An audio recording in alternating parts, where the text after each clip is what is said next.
माजी जिल्हा प्रमुख विजय करंजकर यांनी रविवारी कार्यकर्त्यांसह शिवसेना शिंदे गटात प्रवेश केल्यानं उद्धव ठाकरे यांच्या शिवसेनेला धक्का बसलाय। करंजकरांनी प्रवेश घेताच त्यांची शिंदेंच्या शिवसेनेच्या नाशिक जिल्हा संपर्क प्रमुखपदी निवड करण्यात आली आहे। हा प्रवेश सोहळा मुंबईमध्ये मुख्यमंत्री एकनाथ शिंदे यांच्या उपस्थितीत रात्री उशिरा पार पडलाय। तर यावेळेला नाशिकचे पालकमंत्री दादा भुसे आणि इतर पदाधिकारी देखील उपस्थित होते। विजय करंजकर यांच्या प्रवेशानं शिवसेना शिंदे गटाचे उमेदवार हेमंत गोडसे यांची नाशिकमधली ताकद वाढणार आहे। नाशिकमधनं राजाभाऊ वाजे यांना उमेदवारी दिल्यानं करंजकर नाराज होते आणि त्यांनी अपक्ष उमेदवार म्हणून अर्ज सुद्धा भरलेला होता। मात्र आता आपण बघतोय नाशिकमध्ये हेमंत गोडसे यांची ताकद वाढणार आहे। उद्धव ठाकरेंना मात्र हा मोठा धक्का आहे, कारण नाराज असणारे विजय करंजकर यांनी अखेर निर्णय घेतलेला आहे। त्यांना बक्षीस म्हणून एक चांगलं पद सुद्धा शिंदे गटाकडनं देण्यात येत आहे। नाशिकमध्ये उद्धव ठाकरे यांना मोठा धक्का आहे, मात्र विजय करंजकर हे शिंदेंच्या शिवसेनेमध्ये गेलेले आहेत आणि त्यामुळेच त्यांना बक्षीस म्हणून जिल्हा संपर्क प्रमुखपदी त्यांची वर्णी ही लावण्यात आली आहे। हेमंत गोडसेंसाठी मात्र ही दिलासादायक बाब आहे, कारण उद्धव ठाकरेंना मात्र मोठा धक्का मानला जातोय।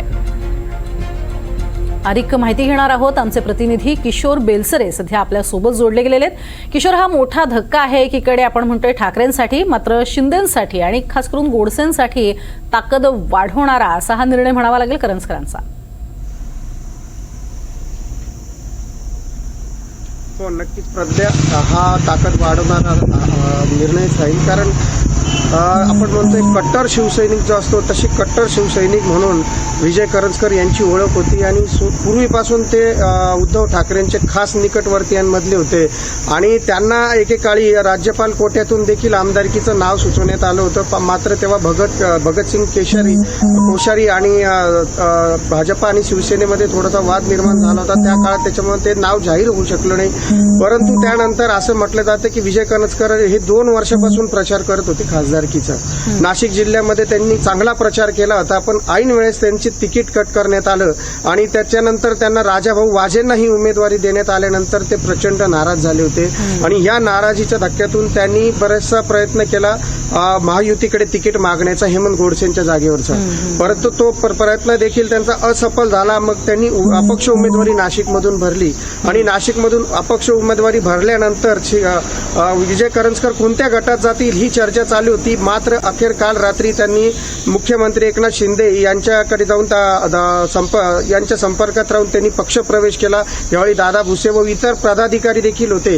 विजय करंजकर यांची एक ताकद म्हटली जाईल ती भगूरमध्ये, भगूर नगरपालिका पूर्णपणे त्यांच्या ताब्यात आहे आणि एक जिल्हा प्रमुखाचा त्यांचा चांगला संपर्क होता संपूर्ण जिल्ह्यामध्ये, त्याच्यामुळे बरेचसे पदाधिकारी देखील यामध्ये आले। तर हेमंत गोडसे जे उमेदवार आहे नाशिकचे, आता यांची चांगली ताकद वाढलेली आहे, कारण नाशिकमध्ये आता चौरंगी लढत होणार होती, आता फक्त तिरंगी लढतीकडे लक्ष आहे।